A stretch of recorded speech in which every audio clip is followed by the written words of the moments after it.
Pemirsa, pemerintah akhirnya membatalkan kenaikan uang kuliah tunggal atau UKT tahun ini. Namun biaya kuliah bukan hanya UKT, tapi juga iuran pengembangan institusi atau IP yang nominalnya terus membumbung. Mengapa pemerintah disebut masih setengah hati menangani pembiayaan pendidikan tinggi? Inilah Top Review.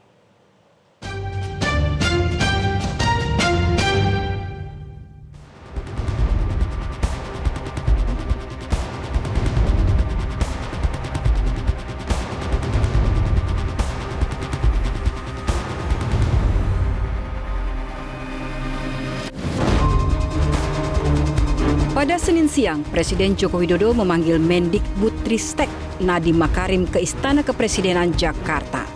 Selama kurang lebih 1 jam, Nadiem membahas sejumlah isu terkait pendidikan nasional bersama Presiden.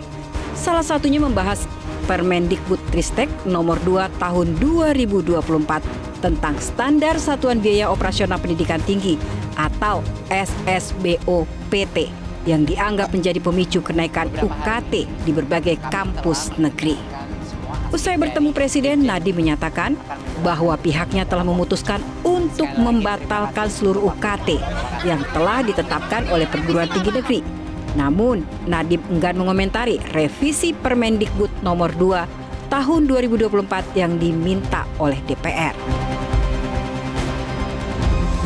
Jadi kemarin kami juga sudah bertemu dengan para rektor dan kami Kemendikbudristek telah mengambil keputusan untuk membatalkan kenaikan UKT di tahun ini dan kami akan merevaluasi semua permintaan peningkatan UKT dari PTN-PTN. Jadi untuk tahun ini tidak ada mahasiswa yang akan terdampak dengan kenaikan UKT tersebut, ya. Dan kami akan mengevaluasi satu persatu permintaan atau permohonan perguruan tinggi untuk peningkatan UKT, tapi itu pun untuk tahun berikutnya, ya. Jadi ini benar-benar suatu hal yang aspirasi kami dengarkan dari masyarakat dan juga kami ingin memastikan bahwa kalaupun ada kenaikan UKT itu harus dengan azas keadilan dan kewajaran, dan itu yang akan kita laksanakan.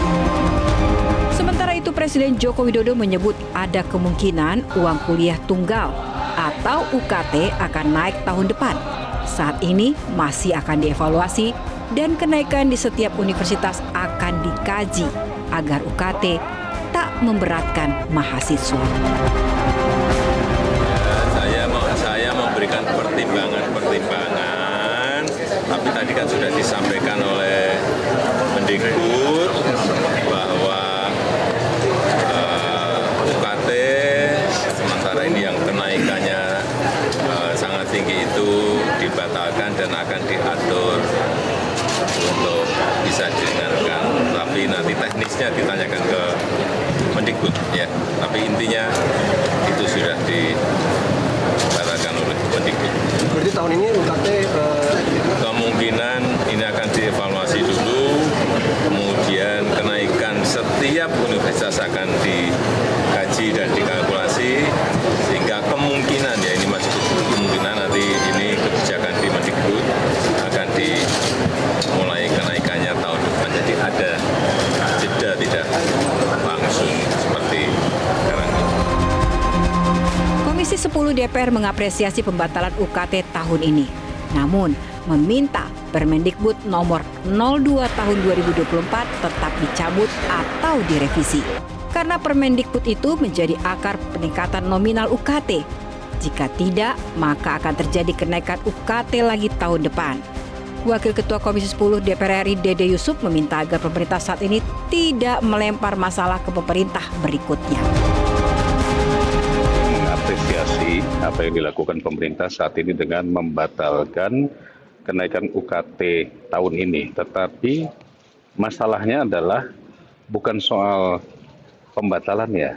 Yang menjadi inti dari masalah ini adalah ada dua hal. Yang pertama, adanya Permendikbud 02 2024 yang ini mesti dicabut karena permintaan Komisi 10 adalah mencabut dan merevisi. Yang kedua adalah permasalahan dengan PTNBH. PTNBH di mana akhirnya banyak kampus-kampus perguruan tinggi negeri yang belum bisa menjabarkan mengenai perguruan tinggi berbadan hukum yang mestinya bisa mencari pendanaan di luar UKT. Oleh karena ini adalah pembahasan yang harus kita kawal bersama agar jangan sampai seperti melempar kepada pemerintahan berikutnya, karena ini akan terulang lagi tahun depan. Selain itu, Komisi 10 juga mempertanyakan mengapa perguruan tinggi negeri saat ini berlomba-lomba meningkatkan jumlah mahasiswa tapi dengan biaya yang lebih mahal dari perguruan tinggi swasta. Menurut Wakil Ketua Komisi 10 DPR RI, Dede Yusuf, hal ini harus dievaluasi. Kenapa saat ini PTNBH, Perguruan Tinggi Negeri Berbadan Hukum atau Perguruan Tinggi Negeri itu berlomba-lomba memasukkan jumlah mahasiswa sebanyak-banyaknya, bahkan dengan biaya yang semakin mahal daripada swasta. Itu sebabnya harus ada distribusi yang benar-benar terukur dan terarah pembagian antara swasta dan perguruan tinggi negeri. Masyarakat berharap masuk negeri itu mestinya berbiaya tidak mahal. Ya, tapi ini adalah kenyataan yang berbeda. Masuk di negeri makin mahal, di swasta justru yang murah. Nah, ini yang harus kita selaraskan. Dari kalangan mahasiswa menilai akar masalahnya ada di Permendikbud nomor 02 tahun 2024. Hingga saat ini Permendikbud belum dicabut. Oleh karena itu, mahasiswa masih skeptis dengan niat baik pemerintah. Selain UKT, mahasiswa mengingatkan bahwa uang yang harus dibayarkan mahasiswa untuk iuran perkembangan institusi atau IP masih mengalami kenaikan luar biasa, seperti yang terjadi di UNS Surakarta.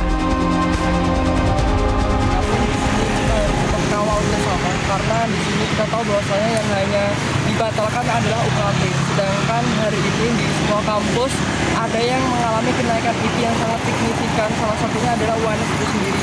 Dan akar dari permasalahan ini adalah dari adanya Permendikbud nomor 2 tahun 2024 yang belum dicabut hingga sampai hari ini, seperti itu. Kalau IP sendiri kenaikannya berapa persen? Sama atau? Kalau di UNS sendiri ya, IP-nya itu sangat tinggi sekali gitu ya. Ada beberapa prodi yang sampai 8 kali lipat, 5 kali lipat, seperti kedokteran dari 25 juta sampai 200 juta.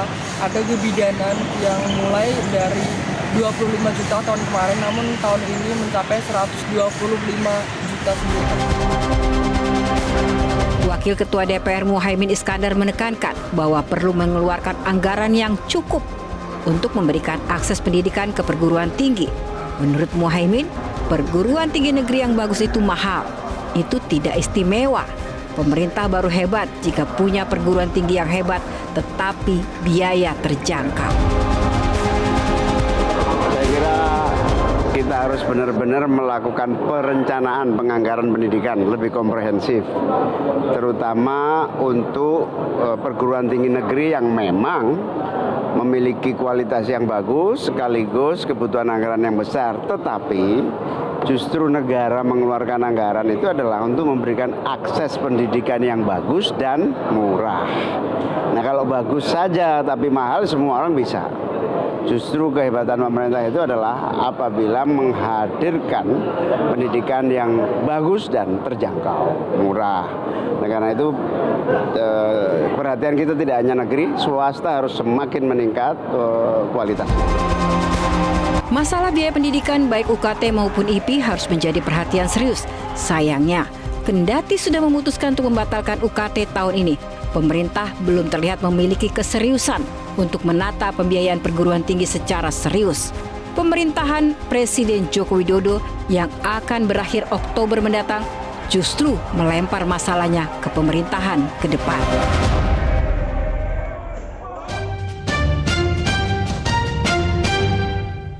Jelajahi cara baru mendapatkan informasi. Download Metro TV Extend sekarang.